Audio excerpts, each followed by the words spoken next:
80 शब्द प्रति minute. Dictation start करते हैं 5 सेकंड बाद।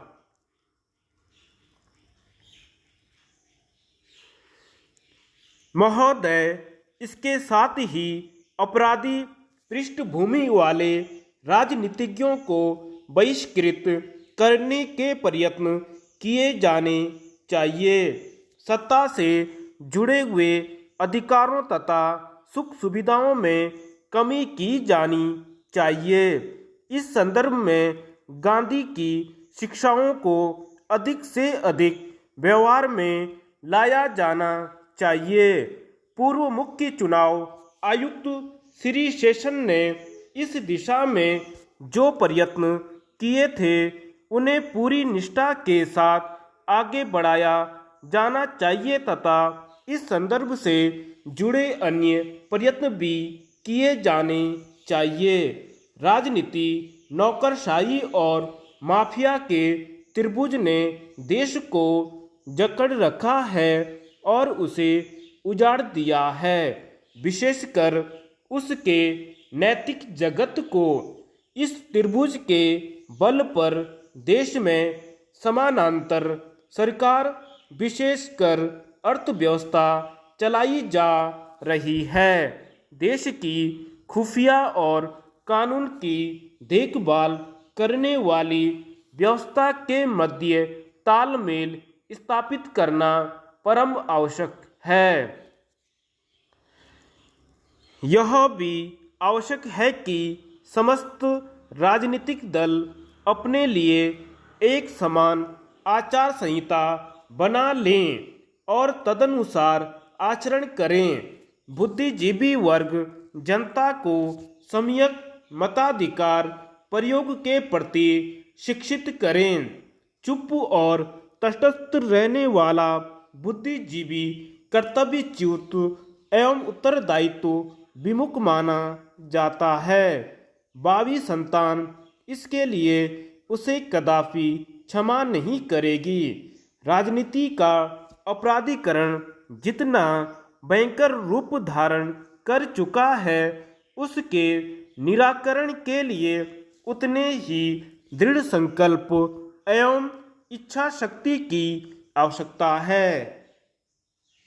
हमारे देश में लिखित संविधान की व्याख्या केंद्र और राज्यों के बीच समन्वय तथा मौलिक अधिकारों की रक्षा के निमित्त एक स्वतंत्र न्यायपालिका का गठन किया गया है।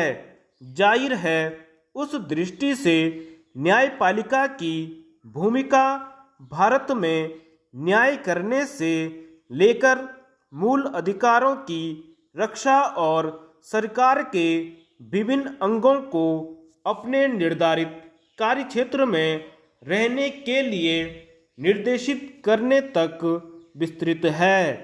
अर्थात भारत में उच्चतम न्यायालय न सिर्फ संविधान की रक्षा करता है, बल्कि किसी भी सरकार अथवा शक्ति द्वारा उसका उल्लंघन किए जाने से भी बचाता है। भारतीय संविधान का एक महत्वपूर्ण लक्षण यह है कि उसने विधायिका, कार्यपालिका और न्यायपालिका के बीच शक्तियों के विभाजन की व्यवस्था दी है। शक्तियों का यह विभाजन स्पष्ट कर देता है कि संविधान का उद्देश्य किसी को भी असीमित अधिकार और शक्ति प्रदान करना नहीं है। चूंकि शक्तियों की सीमाबद्धता का निर्धारित ये संस्थाएं स्वयं नहीं कर सकती, इसलिए शासन की प्रक्रिया में इन शक्तियों के टकराव के फलस्वरूप उठने वाले विवादों के हल के लिए एक निष्पक्ष संस्था की भूमिका महत्वपूर्ण है।